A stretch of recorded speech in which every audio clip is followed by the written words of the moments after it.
Sa ngalan ng Ama at ng Anak at ng Espiritu Santo.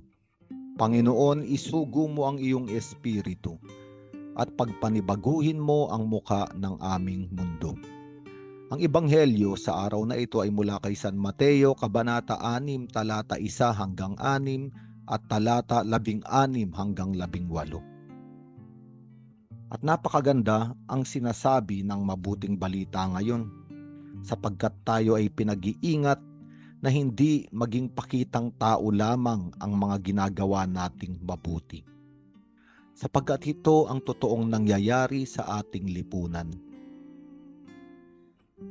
Ang mga tao ay gumagawa ng mabuti, hindi dahil nais nilang gumawa ng mabuti, kung hindi para ipangalandakan, ipaskil, ipamalita ang mga ginagawang mabuti upang tumanggap ng papuri, pagkilala, at marami pang benepisyo para sa kanila. Sa madaling salita, ang intensyon sa paggawa ng mabuti ay hindi naman para may mabuting ialay sa iba. Kung hindi gamit ang paggawa ng mabuti, ay makakuha ng para sa kanila. Kaya nga ang ebanghelyong ito ay nag-aanyaya na kung gagawa tayo ng mabuti, gawin ito ng lihim. At sinasabi sa atin ng ating Panginoong Hesukristo, ang paggawa ng mabuti sa lihim ay isang sikreto natin kasama ang Diyos. Kaya nga sinasabi niya, huwag maging mapag-imbabaw o mapagkunwari. Katulad ng mga naglilimos na kailangan pang ipagkamaingay ang kanilang ginagawa. Katulad ng mga nananalangin na kailangang tumayo sa gitna ng sinagoga upang mapansin ang kanilang kabanalan.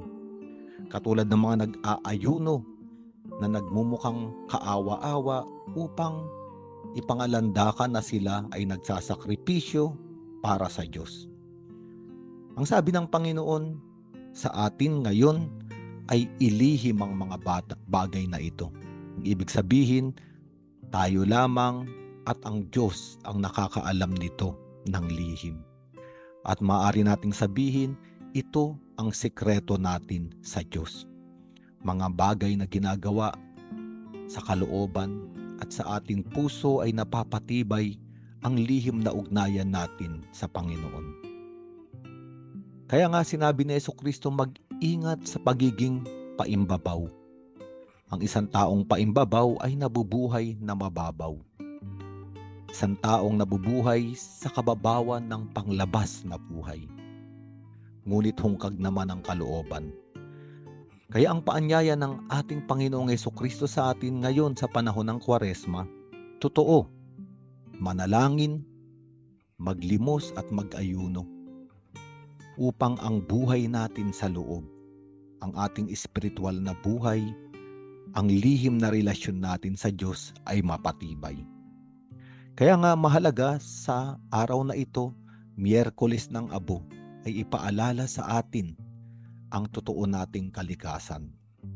Tayo ay alabok at tayo ay babalik din sa alabok. Kaya nga, kung ang ating katawan, panglabas na kaanyuan, lahat ng ating ari-arian, lahat ng ating ginagawa, aksyon mula sa lakas ng ating katawan, sa talim ng ating isipan, lahat ito ay maaagnas, lahat ito ay magiging alabok sapagkat tayo raw ay babalik sa lupa. Ano ang mananatili? Ang mananatili ay ang buhay natin sa loob, ang ating espiritu, ang ating kaluluwa.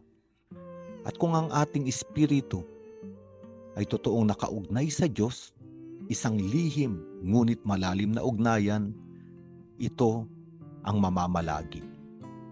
Kaya nga sa panahong ito ng Kwaresma, inaanyayahan tayo na huwag mabuhay sa panglabas.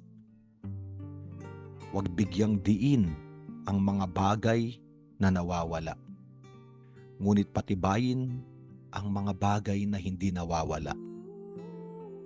Ang ating ugnayan unang-una sa ating Diyos.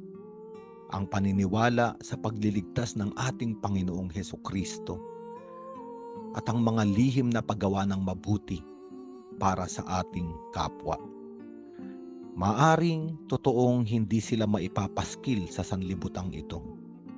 Ngunit lahat ng mabubuting gawa na ginagawa natin ng lihim sa harapan lamang ng Diyos, lahat sila ay nakasulat sa puso ng ating maylikha.